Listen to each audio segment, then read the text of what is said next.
We're very excited by this resource statement. It is by far the largest we would have expected. We've always known that Tyros is an extremely large project, but we've done a resource drilling campaign which was over 100 holes, which has now proved up a measured, indicated and inferred resource of 1.8 billion tonnes at just over 3,900 ppm total rare earth oxides and 12% titanium dioxide. Now within that we've got just the measured and indicated portion is 1 billion tonnes at just over 4,000 ppm total rare earth oxides and 12% titanium dioxide. And the really interesting thing is that within that resource we have a further high-grade domain which is 125 million tonnes at about 9,000 ppm total rare earth oxides and about 23% titanium dioxide. So that's a great starter area for doing our feasibility study for the Tyros project.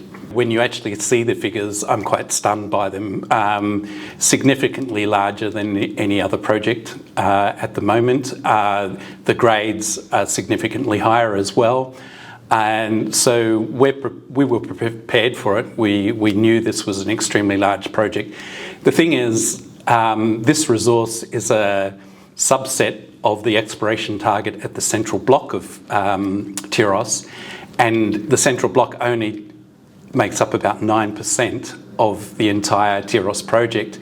So you can imagine if we've got 1.8 billion tonnes in a subset of a subset, it is a very big project. The tonnage potential of the project is immense. 1.8 billion tonnes is more than sufficient to go ahead with a feasibility study. And the differentiator with the project is that this is a very consistent layer that's about 40 metres thick. The thickness is consistent, the grade is consistent over a very long distance.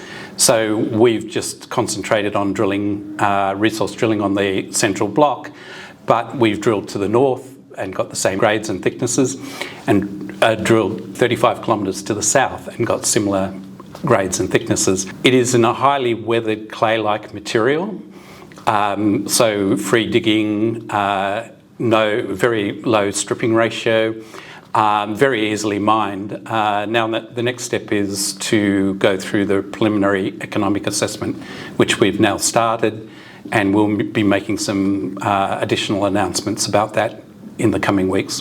Brazil is going to be the powerhouse for production of rare earth elements. There are a number of very good projects. The market is growing at such a rate, and the fact that we need to substitute rare earth production from Brazil, substitute Chinese production, that there's room in the market for everyone, but our grades and tonnages are standout. We've started the preliminary economic assessment.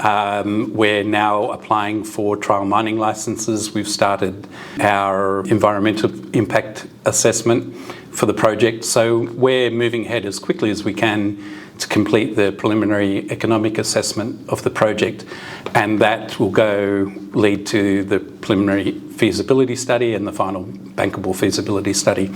But because now we've completed resource definition drilling, there's no need to drill anymore because we've got such an immense tonnage. We're just focusing on the technical studies, including metallurgy and mining studies and infrastructure studies. It's a well-trodden path of Australian Stock Exchange listed companies in Brazil. But the chief thing is the permitting regime in Brazil.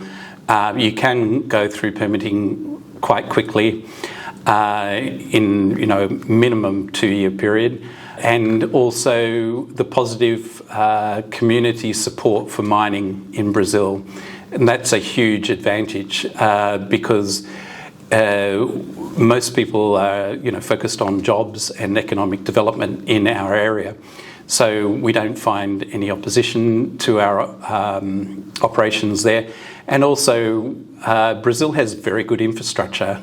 We're sitting on a railway line which goes to 3 or 4 deep water ports with bulk materials handling facilities. There's a ready available workforce, a lot of excellent technical people in Brazil. So Brazil is a very good place to develop a mining project. And we're really keen to push the project forward to feasibility.